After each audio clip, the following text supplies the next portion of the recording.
Good morning, viewers. Welcome to this law lecture series. Today's topic is an introduction to the Code of Civil Procedure 1908, part first in English. Very soon you will have the Hindi version of this lecture also. Here is the synopsis of the topic. First point. The Code of Civil Procedure 1908. This is the fourth code. Before this, we had three codes. Code of 1859, the Code of 1877, and the Code of 1882.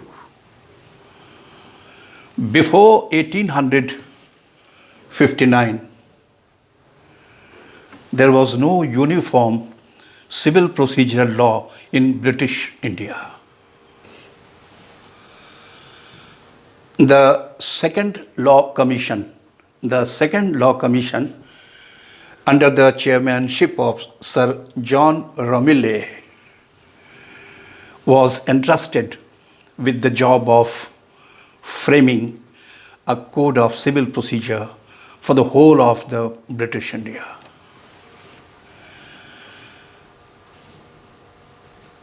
Accordingly, the Code of Civil Procedure 1859, the first code, was enacted.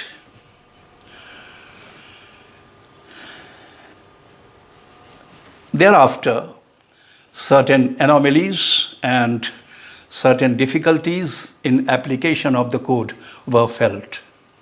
It was decided to have a new code.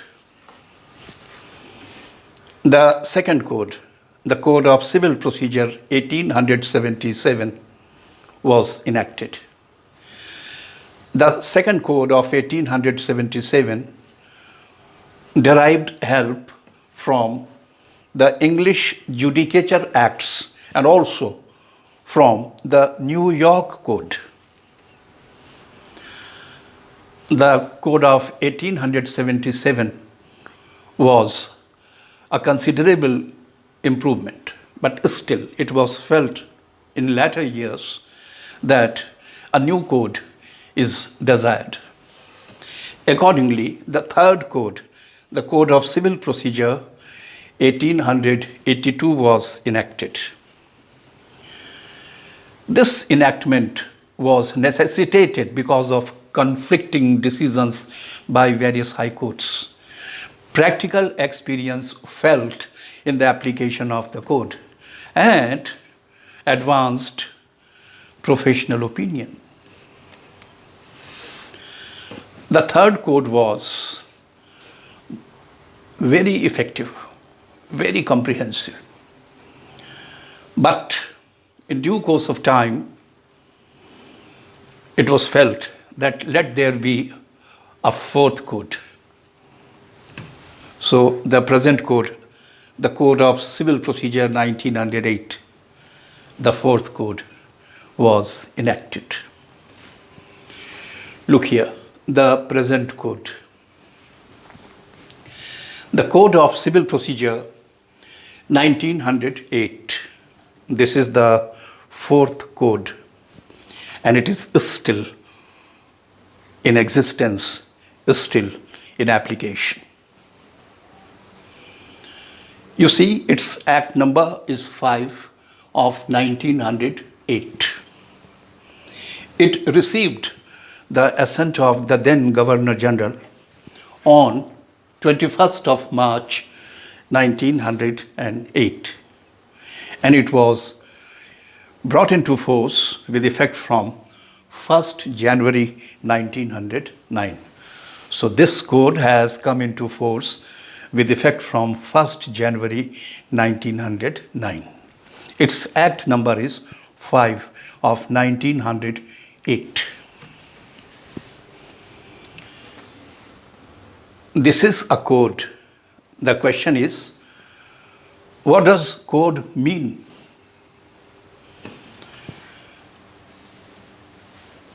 A code is a species of an act. Every code is an act, But every act is not necessarily a code. Act is a genus of which code is a species.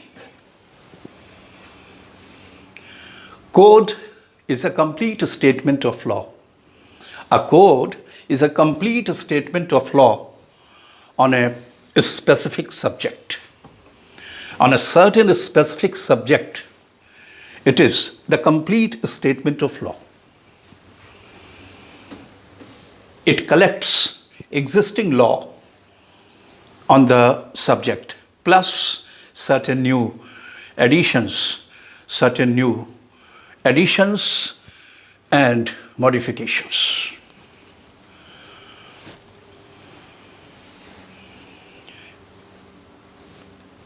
It is the code of civil procedure. So what is a code? I have just told you in very brief. Now, what is meant by civil? Civil.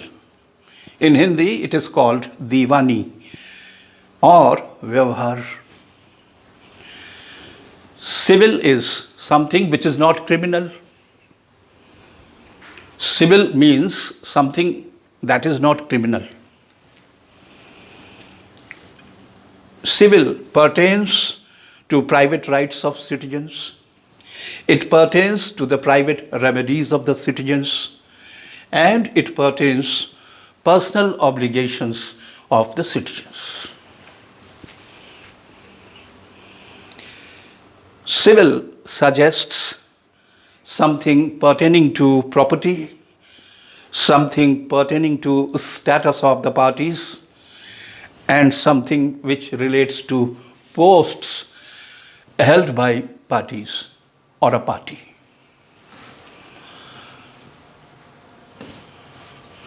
The code of civil procedure. Code, I just explained you. Civil, explained here in brief. Now, procedure.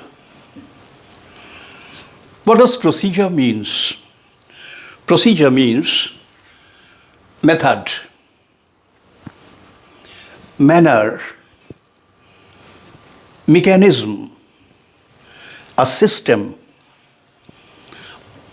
or a way or a style. The Code of Civil Procedure, 1908. What does the word code means? What does the word civil means? And what does the word procedure means? This just I have explained you in short. Now let us see the constitutional aspect of the procedural law, civil procedural law.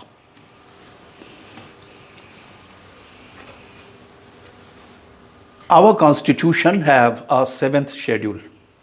It has 7th schedule containing the 3 lists. The union list, the state list, and the concurrent list. Here you have to refer to list 3rd, the concurrent list of the 7th schedule to the Constitution of India. Entry number 13 of list 3rd covers civil procedure, including limitation, including arbitration.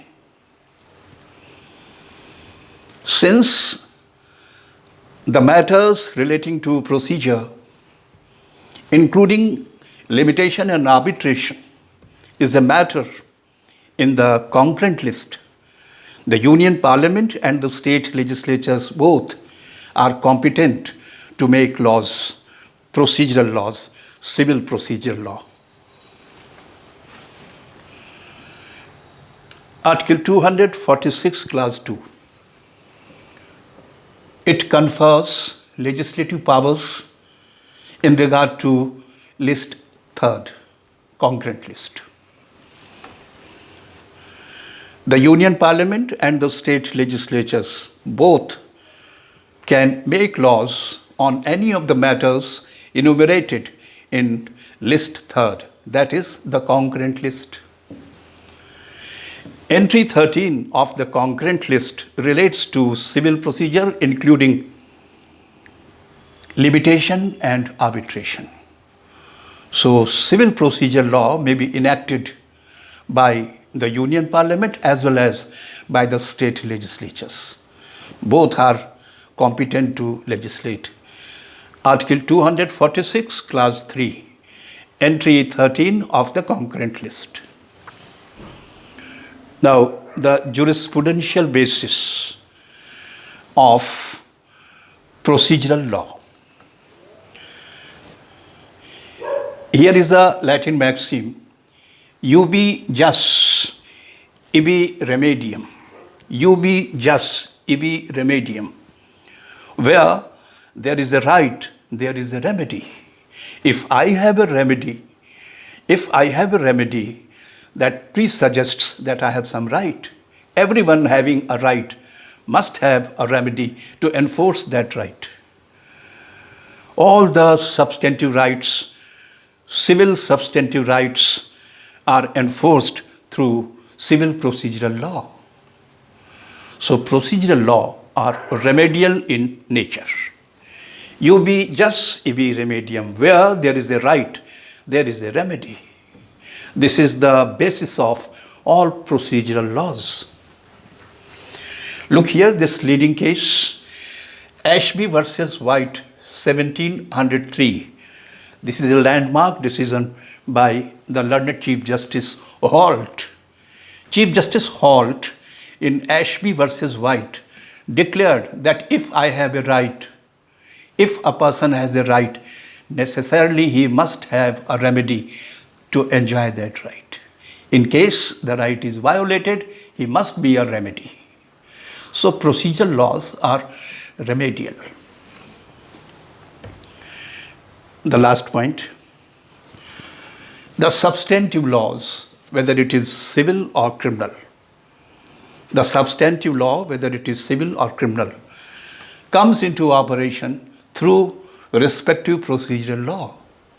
So all civil substantive laws, listen it properly, all civil procedural laws which are substantive in nature come into operation through the Code of Civil Procedure 1908.